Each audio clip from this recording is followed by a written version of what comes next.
Assalamualaikum warahmatullahi wabarakatuh. Alhamdulillahilladzi arsala rasulahu bil huda wa dinil haq liyudhhirahu 'ala ad-dini kullihi wa kafa billahi syahida. Asyhadu an la ilaha illallah wahdahu la syarikalah wa asyhadu anna Muhammadan abduhu wa rasuluh. Amma ba'du, jamaah semua yang dimuliakan Allah Subhanahu wa taala. Alhamdulillah kita kembali bertemu di tempat yang mulia dalam rangka meraihkan salah satu ikhtiar kita agar kita mendapatkan syafaat Al-Quran, yaitu dengan mempelajari Al-Quran, yang mana pada pekan hari ini kita akan mengkaji lanjutan tahsin sebelumnya, yaitu surat Al-Ikhlas. Minggu lalu kita sudah membaca Al-Ikhlas sebenarnya, hanya saja pembahasannya belum clear, jadi penyempurnaan akan kita lakukan di awal pertemuan ini. Untuk mengefisienkan waktu, insyaallah kita akan langsung baca tahsin surat Al-Ikhlas. A'udzu billahi minasy syaithanir rajim.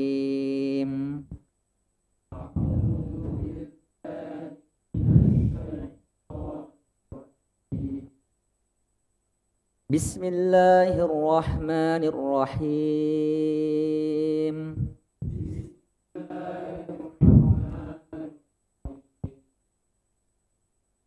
Qul huwallahu ahad. Allahus samad. Lam yalid wa lam yulad. Wa lam yakul lahu kufuwan ahad.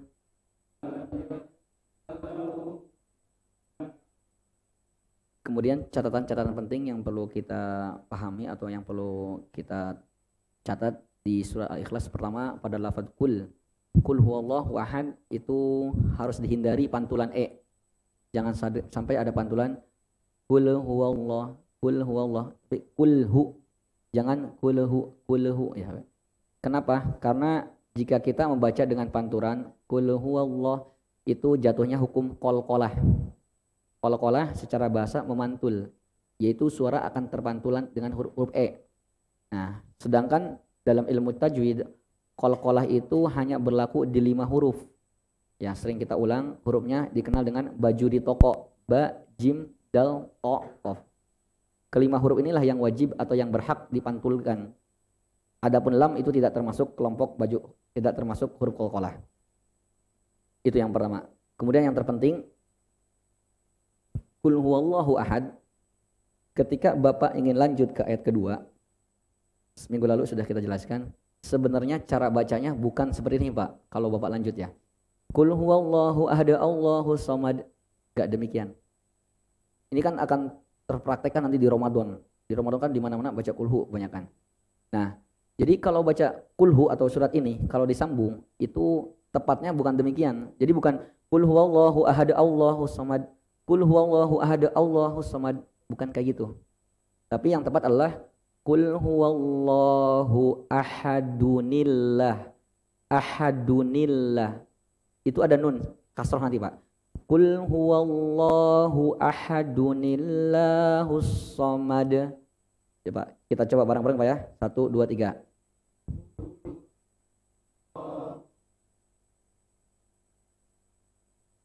Oke, saya hanya ingin mengingatkan kembali tentang definisi tanwin, ya Pak. Mungkin Bapak sering lihat bahwa tanwin kan tandanya seperti lambangnya. Definisi tanwin sendiri apa? Tanwin adalah nun sukun tambahan yang muncul di akhir kata secara pengucapan. Secara pengucapan nih Pak. Namun tidak ada secara tulisan.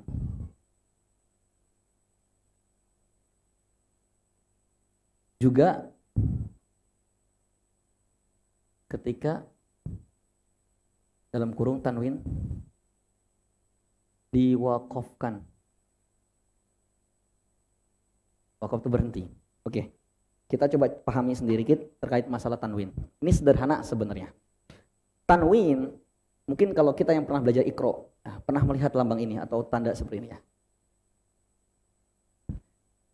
Para ulama ingin menjelaskan kepada kita bahwa tanwin, fathah tain, kasroh tain, domah tain itu sama dengan nun mati. Atau secara detailnya, tanwin adalah, saya kasih contoh dulu Pak, ahadun.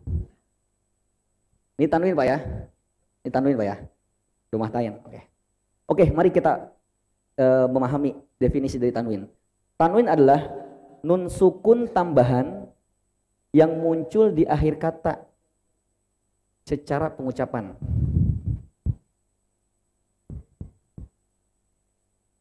Jadi Pak, tanwin itu adalah nun sukun tambahan yang muncul di akhir kata secara pengucapan. Maksudnya adalah dia munculnya cuma di mulut. Ya. Ketika kita melihat ahadun, ini tanwin. Tapi di benak kita harus seperti ini, ahadun. Seakan-akan ada nun sukun. Karena definisi tanwin adalah nun sukun tambahan yang muncul di akhir atau di belakang. Tapi munculnya di mulut doang, ahadun. Oh iya, ada nunnya. Namun tidak ada, sebenarnya nggak ada. Sebenarnya nun itu nggak ada secara tulisan. Secara tulisan nggak ada ini nun. Ya Pak, sampai sini bisa pahami Pak? Secara tulisan nggak ada nun sukun itu.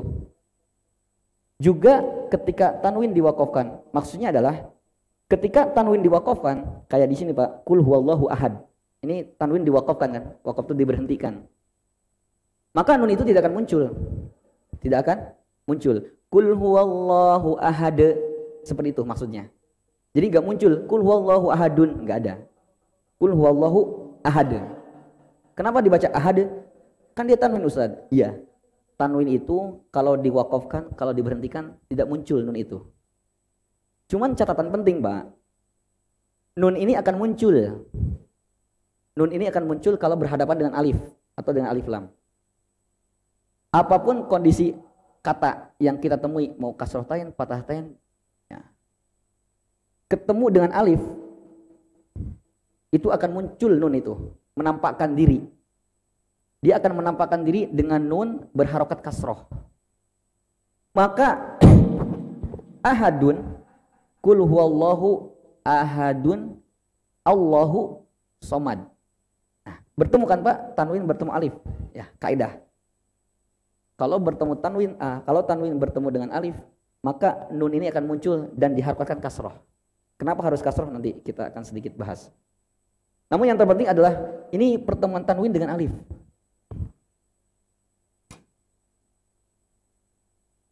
Ini alifnya, ini tanwinnya.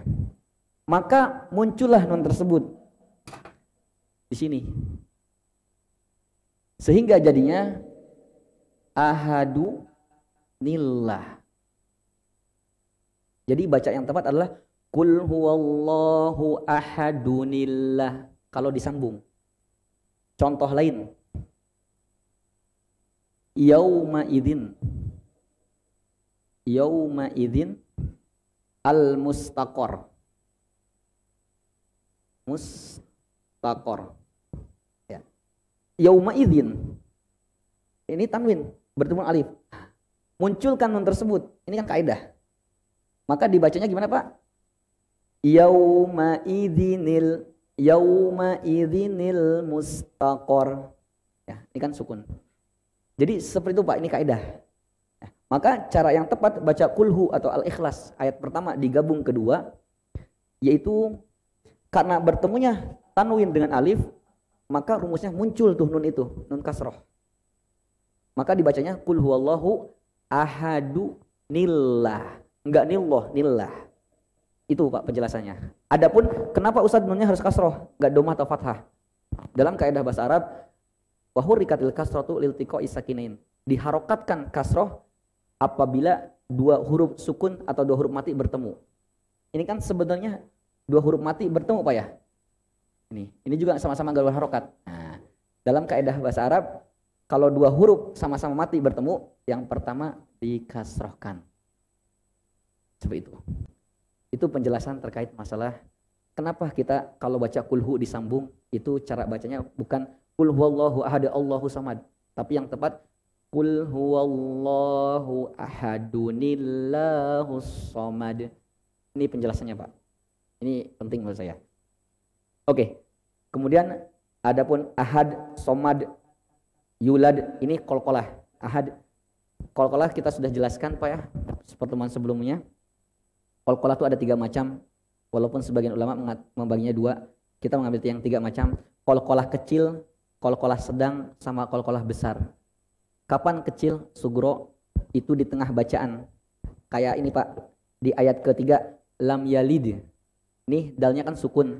Nah, karena dia di tengah bacaan, maka disebut kategori kecil. Lam yalid wa lam yulad. Kecil, ada pantulan tapi kecil. Lam yalid wa lam yulad. Tidak perlu dinampakkan lam yalid wa lam, tidak perlu. Kenapa? Karena ya qalqalah itu ada 3. Ya. Kecil, sedang, besar. Ya. Kalau ini sugro, usto, kubro. Kapan disebut kecil? Di tengah bacaan Pak. Di tengah bacaan, bukan di tengah kata, tengah bacaan. Kapan disebut sedang? Di akhir tanpa tasydid. Kalau Bapak berhenti di huruf baju di toko, tapi nggak ada tanda W Pak, tasydid, maka itu kategorinya sedang. Contohnya kul huwallahu ahad. Adapun besar di akhir ini juga di akhir, cuman plus ada tanda W Pak, tanda tasydid. Contohnya di surat ini, tabbat yada abi lahabiu wa tab. Nah, kalau besar, cara pengucapan yang tepat ditahan dulu baru dipantul. Tabbat yada abi lahabiu wa tab. Enggak, wa tab enggak. Kalau besar ditahan dulu baru pantul. Wa tab. Dzalikal yaumul haqq. Kalau sedang langsung aja Pak. Kul huwallahu ahad, sedang. Kenapa sedang? Karena dia di ujung, di akhir. Dan dia tanpa ada tanda tasydid. Maka langsung dipantulkan. Kul huwallahu ahad, Allahu samad, lam yalid wa lam yulad, wa lam yakul lahu kufuwan ahad. Ini dua hukum penting yang bisa kita ambil dari surat Kulhu. Kita coba dulu sekali lagi untuk mencoba membiasakan cara pembacaan ketika surat Kulhu dibaca secara langsung. Yang tepat adalah Kul huwallahu ahadunillah. Kita coba. Silakan diperhatikan dulu, nanti setelah itu silakan diikuti. Kul huwallahu ahadunillahus samad.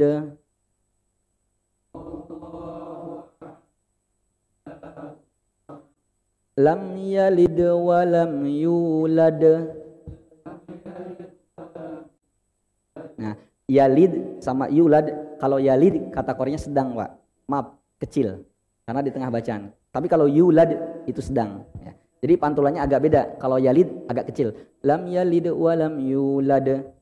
Lam yalid wa lam yulad. Wa lam yakul lahu kufuwan ahad. Oke Pak, silakan baca bareng-bareng. Disambung ayat 1 dan kedua. 1, 2, 3. Hu ahadun.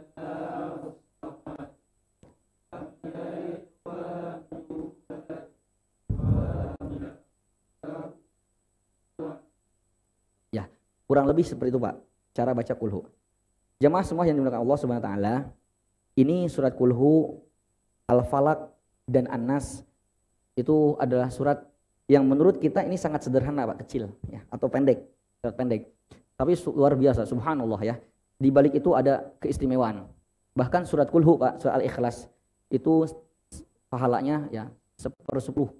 Maaf, 1/3 maksudnya, 1/3 Al-Qur'an. 1/3 Al-Qur'an. Jadi kalau Bapak baca Kulhu sama seperti 10 juz. Kalau Bapak baca 3 kali seperti baca satu Al-Qur'an. Intinya adalah banyak rahasia yang perlu kita kaji di dalam, tapi karena saya tidak terlalu menguasai dalam hal ini, maka demi ya, supaya ini tidak terlewat begitu saja, karena saya ini melihat hal ini penting Pak, Kulhu Al-Falaq An-Nas, maka demi kita memaksimalkan memahami surat Kulhu Al-Falaq An-Nas, Insyaallah pada kesempatan hari ini, malam hari ini, kita kedatangan tamu, salah satu ustadz, guru saya pribadi. Ya, beliau adalah Ustadz Sahal Al-Muzaffari hafizahullah. Beliau salah satu praktisi ruqyah. Jadi karena ini akan berkaitan erat dengan masalah ruqyah, Pak. Ya, saya tidak panjang lebar karena saya tidak terlalu menguasai dalam masalah ini. Saya ingin memberikan kesempatan beliau supaya saya juga dan jamaah bisa mengambil manfaat apa kandungan atau rahasia di balik Al-Ikhlas, Al-Falaq dan An-Nas. Insyaallah pada kesempatan ini kita akan mendengar sama-sama, menyimak dari kajian salah satu ustadz saya pribadi atau ustadz kita semua, Ustadz Sahal Al-Muzaffari. Beliau dari Jakarta, pernah belajar di Madiwa di Malaysia, juga pernah di Mesir. Untuk lebih efektifnya, insyaallah beliau langsung akan menjelaskan ini. Pada beliau kami persilakan Ustadz. Tafadhol.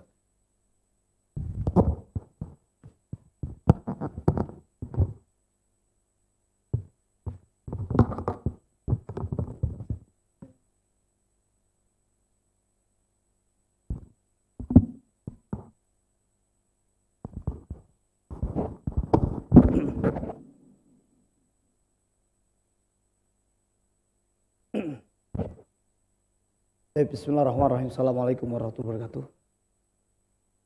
Alhamdulillahilladzi bi ni'matihi tatimmu shalihat.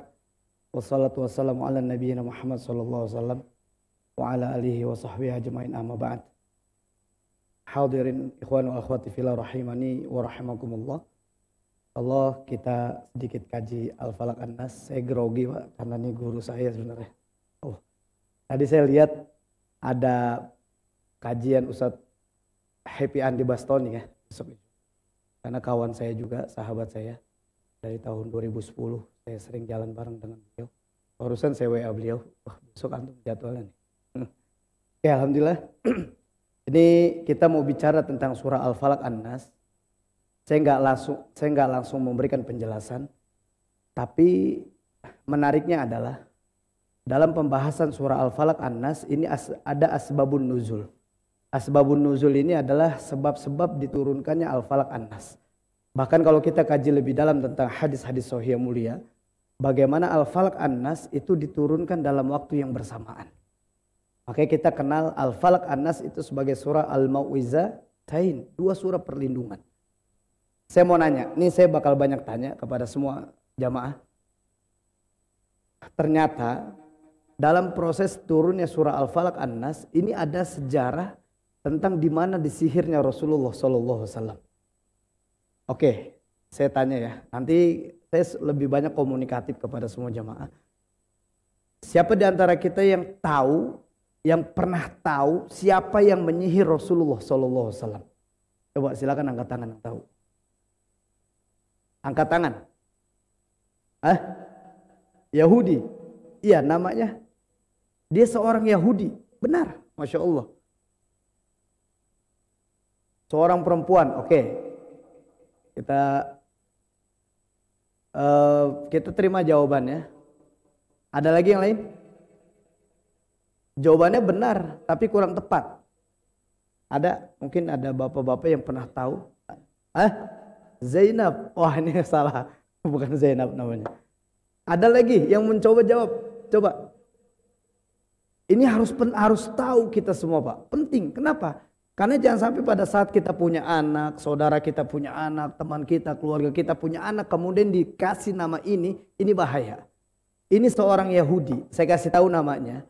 Seorang lelaki Yahudi yang menyihir Rasulullah SAW adalah bernama Labid Ibnul A'sam.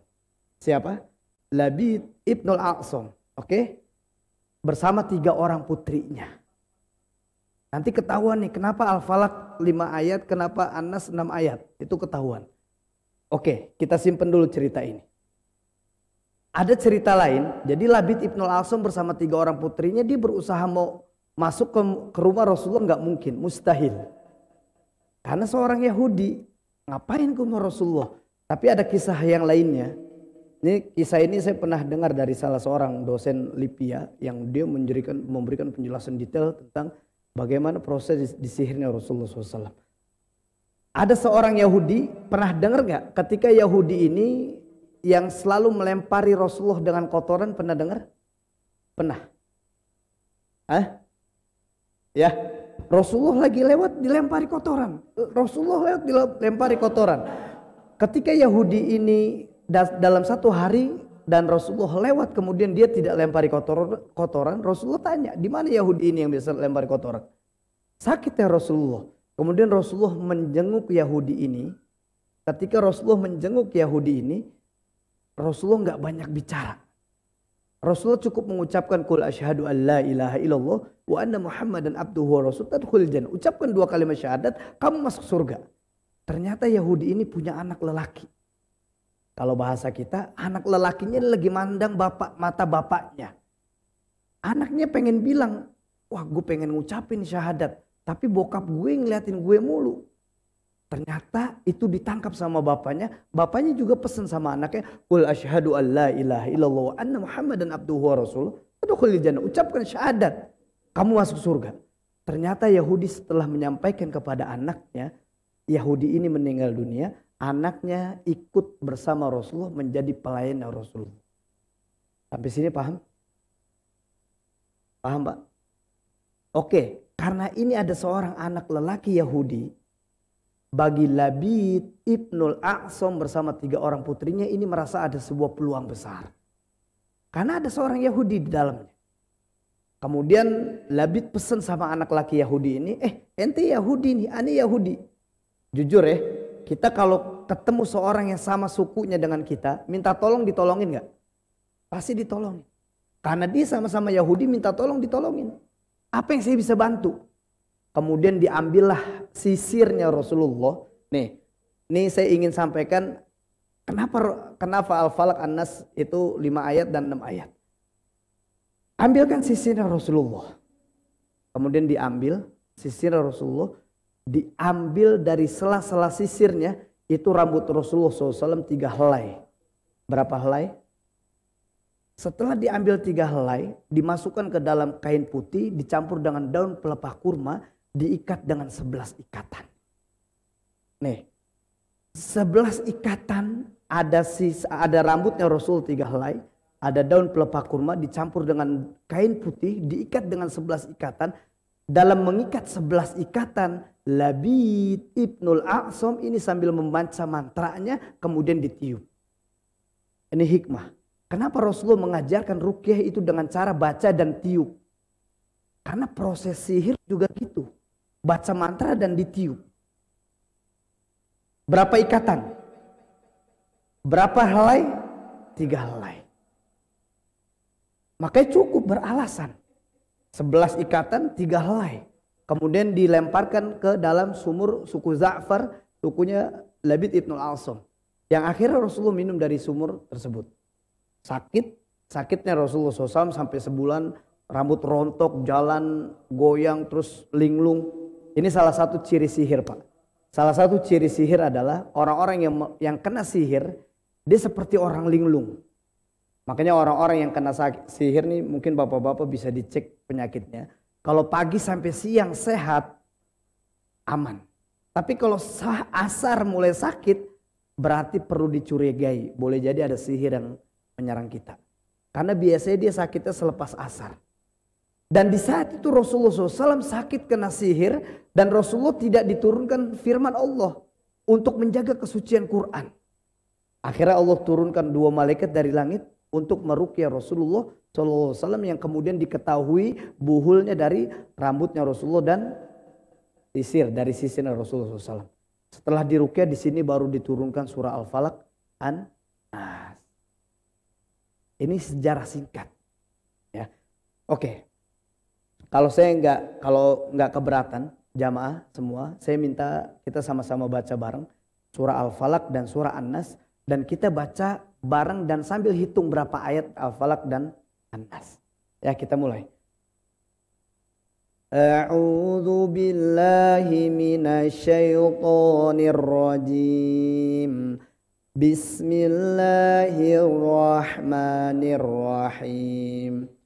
Qul a'udzu birabbil falaq min syarri ma khalaq wa min syarri ghasiqin idza waqab wa min syarrin naffatsati fil 'uqad wa min syarri hasidin idza hasad. Ada berapa ayat surah Al-Falaq? Ada 5 ayat surah Al-Falaq. Kemudian Allah turunkan dalam waktu yang bersamaan surah An-Nas. Kita hitung bareng, Pak. A'udzu billahi minasyaitonir rajim. Bismillahirrahmanirrahim. Qul a'udzu birabbin nas, malikin nas, ilahin nas, min syarril waswasil khannas, alladzi yuwaswisu fi sudurin nas, minal jinnati wan nas. Ada berapa ayat surah An-Nas? Ada berapa ayat surah Al-Falaq? 5 tambah 6 cukup beralasan bagi Allah. Allah turunkan Al-Falaq, An-Nas. Berapa ikatan yang untuk mengikat Rasulullah SAW? 11 ikatan. Allah turunkan Al-Falaq, An-Nas. Sampai sini paham? Paham ya? Oke. Kita terjemahkan dan kita sama-sama bahas tentang surah Al-Falaq. Menarik, Pak. Ini ada waktu masih kan? Oke. Di dalam surah Al-Falaq, a'udzubillahi minasyaitonirrajim. Allah Subhanahu wa taala berfirman, "Qul a'udzu birabbil falaq." Katakan aku berlindung kepada Rabbil Falaq, Rabb yang menguasai waktu subuh. Min syarri ma khalaq, dari kejahatan semua makhluk. Wa min syarri ghasikin idza waqab, dari kejahatan di malam gelap gulita. Wa min syarrin nafasati fil 'uqad, dari kejahatan wanita tukang sihir yang meniupkan buhul-buhulnya. Wa min syarri hasidin idza hasad. Pak, saya ingin sampaikan bahwasanya di dalam surah Al-Falaq Allah turunkan, Allah firmankan kepada Nabi Muhammad SAW. Nanti kita sama-sama hitung bersama ya. Kita sama-sama hitung berapa kejahatan sih yang disebutkan sama Allah di dalam surah Al-Falaq ini. A'udzubillahi minasyaitonirrajim. Qul a'udzu birabbil falaq. Katakan aku berlindung kepada Rabbil Falaq, Rabb yang menguasai waktu subuh. 1 kali perlindungan Allah sampaikan. Hitung ya, Pak. Berapa kejahatan yang Allah sebutkan di dalam surah Al-Falaq? Min syarri ma khalaq, dari kejahatan semua makhluk. Wa min syarri ghasikin idza waqab, dari kejahatan malam di gelap gulita. Wa min syarrin nafasati fil 'uqad, dari kejahatan wanita tukang sihir yang dia meniupkan buhul-buhulnya. Wa min syarri hasidin idza hasad, dari kejahatan pendengki yang berbuat dengki. Ada berapa kejahatan? Ada yang 5, ada yang 4 nih ikhtilafal ulama nih. Ini udah mulai terjadi perbedaan pendapat nih. Ada yang 5, ada yang 4.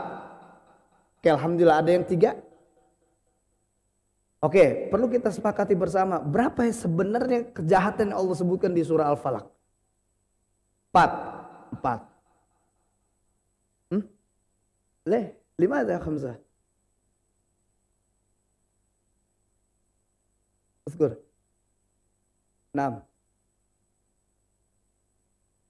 ثانية. 3. ليس 5. 4. Ada 4 kejahatan yang Allah sebutkan di surah Al-Falaq. Qul a'udzu birabbil falaq. Kalau saya sering bahasakan bahwasanya surah Al-Falaq ini adalah masalah eksternal dari luar kita, tapi Allah mengajak kita berlindung. Cukup 1 kali berlindung kepada Allah. Qul a'udzu birabbil falaq. Katakan aku berlindung kepada Rabbil Falaq. Cukup 1 kali perlindungan. Min syarri ma khalaq, dari kejahatan semua makhluk. Disebutin semua sama Allah nih. Kejahatan semua makhluk boleh kita hitung. Ada perampokan, pembunuhan, pembegalan, pemerkosaan, apalagi semuanya ada. Tapi cukup 1 kali kita berlindung kepada Allah. Qul a'udzu birabbil falaq. Cukup 1 kali berlindung kepada Allah Subhanahu wa taala. Min syarri ma khalaq, dari kejahatan semua makhluk. Saya kasih contoh sederhananya gini. Mohon maaf, ada nggak di antara bapak-bapak yang mungkin pernah makan ikan, terus ketulangan, tulangnya nyangkut di sini, keselak, terus sakit, Saya kasih resepnya Pak. Resepnya adalah kita pegang di bagian yang tulang itu nyangkut, baca qul a'udzu birabbil falaq min syarri ma khalaq. Baca beberapa kali atau 3 kali min syarri ma khalaq, min syarri ma khalaq, terus tarik tulangnya, terus batukin dikit. Itu tulang keluar. Kenapa? Karena tulang ini makhluknya Allah. Qul a'udzu birabbil falaq. Cukup 1 kali kita berlindung kepada Allah dari kejahatan-kejahatan yang menyerang kita dari luar ke dalam. Ya. Apa aja ada. Min syarri ma khalaq. Korupsi ada, pembunuhan ada. Wa min syarri ghasikin idza waqab. Dari kejahatan malam dari kejahatan di malam gelap gulita. Kenapa malam? Karena biasanya manusia ini udah mulai lengah. Ya. Saya biasa ada sebuah tadabbur surah Al-Falaq, surah Ar-Rahman itu ayat 17. Rabbul masyriqain wa rabbul maghribain. Ini kajiannya lumayan panjang, cuman saya nggak singgung ini. Kenapa malam? Ini ada di bahasan ini. Cuman kita fokus di Al-Falaq An-Nas. Min syarri ma khalaq wa min syarri ghasikin idza waqab wa min syarrin nafasati fil uqad. Menarik. Yang menyihir Rasulullah siapa? Seorang lelaki bernama Labid Ibnul A'sam. Tapi kenapa di ayat ini Allah sampaikan wa min syarrin nafasati fil uqad, dari wanita tukang sihir. Kenapa Allah sebutkan wanita? Sedangkan yang menyihir Rasulullah itu lelaki Yahudi. Ini terjadi perbedaan pendapat para ulama. Kata para ulama yang lainnya mengatakan karena dulu di zaman jahiliyah, Arab jahiliyah, ini kebanyakan penyihir itu dari kalangan wanita. Kita buktiin sekarang Pak, kita buktiin. Bener gak? Kita buktiin. Pernah gak kita dengar istilah kakek lampir? Pernah kita dengar istilah kakek sihir, pernah dengar gak? Ada kakek gerondong, kakek gayung. Gak ada. Yang kita dengar apa? Nenek sihir. Wa min syarrin nafasati fil uqad. Tapi kata ulama yang lain karena Labid Ibnul A'sam ditemani sama 3 orang putrinya. Sehingga Allah sebutkan wanita tukang sihir. Sampai sini paham? Yang keempat, wa min syarri hasidin idza hasad. Dari kejahatan pendengki yang berbuat dengki. 4 kejahatan nyerang kita Pak. Qul a'udzu birabbil falaq. Cukup 1 kali kita berlindung kepada Allah. Min syarri ma khalaq, dari kejahatan semua makhluk. Wa min syarri ghasikin idza waqab, dari kejahatan di malam gelap gulita. Wa min syarrin nafasati fil uqad, dari kejahatan wanita tukang sihir yang dia meniupkan buhul-buhulnya. Cukup 1 kali kita berlindung kepada Allah. Artinya ini masalah eksternal. Sampai sini paham? Ini saya singkat ya, karena waktunya singkat. Jadi biar kita paham, sederhana aja.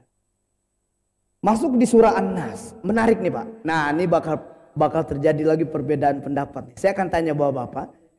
Di dalam surah An-Nas. A'udzubillahi minasyaitonirrajim. Bismillahirrahmanirrahim.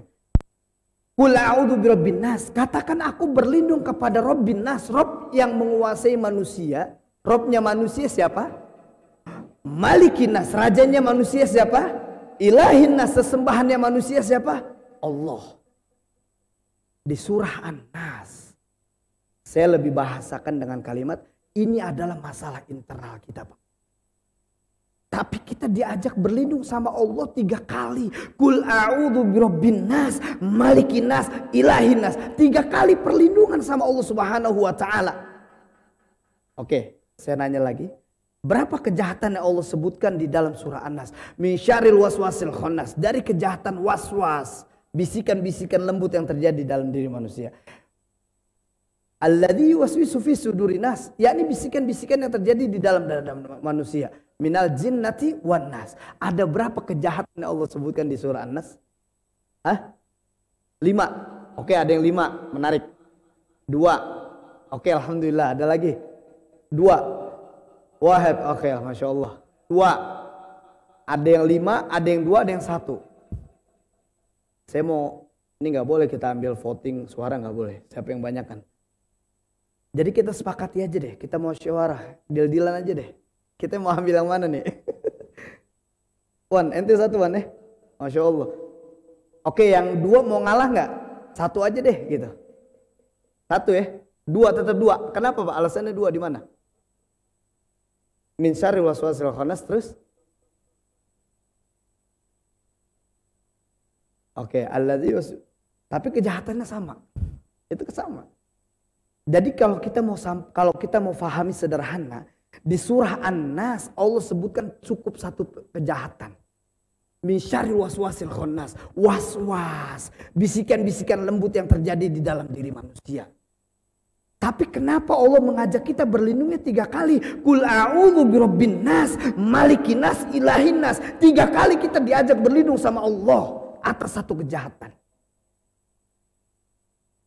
Al-Falaq berapa kejahatan, Pak? Tapi berapa kali kita diajak berlindung? 1 kali berlindung, tapi 4 kejahatan nyerang kita. Min syarri ma khalaq, qul a'udzu birabbil falaq. Wa min syarri ghasikin idza waqab, qul a'udzu birabbil falaq. Wa min syarri nafasati fil 'uqad, qul a'udzu birabbil falaq. 1 kali berlindung kepada Allah atas 4 kejahatan yang menyerang kita dari luar ke dalam. Tapi surah An-Nas, 1 kejahatan di dalam diri kita. Qul a'udzu birabbin nas. Allah mengajak kita berlindungnya 3 kali. Jujur ya. Kita sama-sama jujur aja deh. Kita laki kan, sama-sama jujur deh. Lebih bahaya mana nih? Kejahatan dari dalam apa luar? Masih ada yang luar. Yang benar. Wan, ente yang mana, Wan? Dalam apa luar? Hah? Jadi kita sepakati bersama, kejahatan dari dalam apa luar yang bahaya? Kenapa dalam? Karena berlindungnya 3 kali. Qul a'udzu birabbin nas. Kenapa waswas? Kenapa waswas itu jahat? Karena dari waswas. Yang tadinya kita ini orang baik, kita bisa menjadi orang gak baik. Dari waswas yang tadinya kita bukan seorang pembunuh, kita bisa menjadi seorang pembunuh. Dari waswas yang tadinya kita bukan seorang koruptor, kita bisa menjadi koruptor. Dari waswas yang kita bukan seorang pembegal, kita menjadi seorang pembegal. Saya pernah diundang 2016 sama Kapolres Depok. Ini ada sepasang suami istri, 35 tahun pernikahan, bahkan di Depok dikenal sebagai Romi and Julie-nya Depok. Saya diundang saat itu sama Kapolres, kenapa? Karena suaminya itu ngegorok leher istrinya sampai hampir putus dan akhirnya istrinya meninggal dunia, suaminya ditangkap. Suaminya bukan seorang pembunuh. Pas saya ketemu sama suaminya, kenapa Pak kok bisa membunuh? Saya lagi di luar. Pas masuk ke dalam ada was-was. No, digerobok kalau bahasa Betawi. Digerobok ada golok tajam. Coba deh. No, leher istri coba. Dicoba sama dia, Pak. Digorok. Hampir mut. Hampir putus dan akhirnya mut nih orangnya. Wah, meninggal dunia. Ditangkap. Padahal dia bukan seorang pembunuh. Tapi gara-gara was-was yang di dalam dirinya, dia menjadi seorang pembunuh. Qul a'udzu birabbil nas, malikin nas, ilahin. 3 kali kita diajak berlindung kepada Allah atas 1 kejahatan, yakni was-was, kejahatan dari dalam. Makanya di dalam hadis sahih mulia, Al-Ikhlas, Al-Falaq, An-Nas ini selalu berbarengan. Bahkan diajarkan oleh Rasulullah SAW, kita diajarkan untuk melakukan ruqyah sendiri sebelum tidur kita, gabung kedua telapak tangan, baca Al-Ikhlas, Al-Falaq, An-Nas, tiup, usap semua tubuh. Kalau di Jakarta, Pak, nama saya sering dikenal kalau Bapak sering dengar ceramah Ustadz Khalid Basalamah. Saya sering disebut sama beliau di ceramahnya. Nomor handphone saya sempat sampai 23.000 WhatsApp masuk. Karena beliau sebutkan nomor handphone saya kalau bicara ruqyah, sihir, silakan ke Ustadz Sahal. Dan saya sering jalan bareng sama beliau. Alhamdulillah. 2015 ketika beliau sampaikan ruqyah, akhirnya banyak orang paham. Karena orang-orang kita kan takut minta ruqyah. Khawatir nggak bisa mendapatkan tiket masuk surga. Ya. Tanpa hisab. Tapi alhamdulillah umat banyak tersadarkan tentang. Ternyata sihir sekarang lagi marajalela, Pak. Hati-hati. Saya kemarin ada pasien saya usia 11 tahun. Usia 11 tahun pas dia sholat, Allahu Akbar. Alhamdulillahi Rabbil Alamin. Ar-Rahmanir-Rahim. Dia cuman kebayang cuman Yesus. Yang dia bayang adalah salib. Oh, indah banget salib ya. Terus dia gedek dengan Allah itu, dia gedek. Gara-gara apa? Ternyata dia nonton YouTube judulnya seorang yang tobat dari Kristen dan dia masuk Islam. Ternyata YouTube itu pakai sihir. Dan sekarang lagi rame sihir kristenisasi. Jadi orang-orang Kristen dia meluncurkan sihirnya sehingga ketika kita nonton itu, kita baca itu, kita akan kena sihir itu. Yang terngiang di benak kita adalah bagaimana sosok Yesus yang sangat luar biasa. Hati-hati. Dan sekarang banyak saya temukan, banyak. Di TikTok juga udah rame. Kemarin ada anak usia 23 tahun, dia nonton TikTok, ada sebuah anjuran di TikTok, dia ikutin. Setelah dia ikutin, dia nggak percaya dengan Islam. Akhirnya dia agnostik. Agnostik itu dia percaya Tuhan tapi nggak punya agama. Apaan tuh Islam nggak keren? Lebih baik nggak usah punya agama deh yang keren. Tapi gue percaya ada Allah. Hati-hati. Ini gara-gara TikTok juga. Makanya banyak dan ajarkan anak-anaknya, ajarkan siapapun kita minta perlindungan kepada Allah dengan cara Al-Ikhlas, Al-Falaq, An-Nas, tiup, usap ke semua tubuh. Semoga Allah jaga kita, Allah lindungi kita. Ya, dari mara bahayanya sihir dan mara bahayanya gangguan. Ya, ya Allah pas 7:30. Alhamdulillah. Paling tidak itu Pak, singkat sekali karena saya diundang sama menemani beliau sebenarnya. Saya mau belajar sama beliau. Ya Allah. Tapi bisa. Ntar kalau duduknya di sini bisa ngacak-ngacak sampah lagi. Ntar ya Pak. Oh, saya diminta sebutkan, nggak apa-apa ya saya sebutkan ciri-ciri orang kena gangguan jin. Biasanya orang-orang yang kena gangguan jin pada saat ibadah dia males. Allahu Akbar, Allahu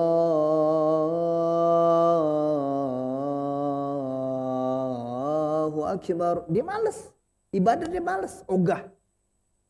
Terus pas sholat Allahu Akbar, Alhamdulillahi Rabbil Alamin. Gue lagi rokaat keberapa ya ini? Tadi handphone gue taruh mana handphone? Kunci mobil ada di mana? Itu orang diganggu jin tuh. Allahu Akbar. Wah, ngantuk. Selesai sholat dia nggak ngantuk. Pas sholat doang ngantuk. Ada nggak? Saya pernah ada lelaki datang ke saya. Pas dia lagi sholat dia bilang saya lagi sholat. Allahu Akbar. Dia mikir bini gue kok nggak ikutan sholat. Kenapa? Kemana nih? Pas dia sadar dia belum nikah ternyata. Itu gangguan jinnya parah. Itu pas lagi sholat. Kemudian yang lagi gangguan jin ketika tidur. Biasanya orang yang diganggu sama jin tidurnya nyaman tengkurap. Ada nggak? Yang sering nyaman tidur tengkurap. Hati-hati. Tidur tengkurap adalah tidur yang dibenci Allah. Tidur tengkurap adalah tidur di mana syaitan menunggangi punggung kita dan dia asik bermain di punggung kita. Yang ketiga, tidur tengkurap adalah para penghuni neraka jahanam. Hati-hati. Kalau kita tidur nyaman tengkurap berarti ada jin yang menunggangi kita. Terus giginya beradu kalau tidur. Krek, krek, krek, krek. Terus sering ketindihan. Ada nggak? Kalau lagi tidur dierap-erap. Kalau bahasa Indonesia yang baik dan yang mendingannya mah. Dierap-erap. Terus lagi tidur sering mimpi buruk. Ada yang sering mimpi buruk nggak? Dulu yang saya tahu yang sering mimpi buruk Evita Mala. Dulu ya. Nggak tahu di sini ada yang sering mimpi buruk nggak? Itu ciri orang yang diganggu sama jin. Sering ketemu binatang buas dalam tidur, ular, harimau. Ya. Terus kalau tidur biasanya jatuh dari ketinggian. Terus kaget. Ya, itu ciri orang-orang yang diganggu sama jin. Terus dalam kondisi sadar biasanya mudian. Moodnya gampang berubah. Kadang baik, tiba-tiba marah-marah. Kalau udah marah meledak. Terus kalau selalu dibikin ribut masalah suami istri dengan masalah sepele. Padahal gelas setaro terus ribut. Ya, itu ciri-cirinya. Ya insya Allah Allah jaga kita, Allah lindungi kita dari gangguan jin dan sihir. Betul.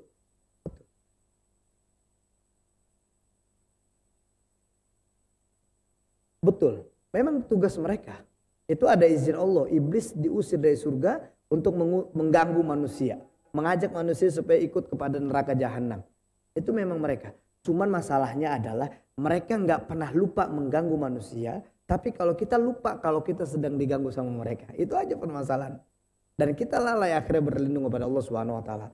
Oke, paling tidak itu yang saya bisa sampaikan. Ya Allah nanti ba'da sholat mau konsul sedikit boleh.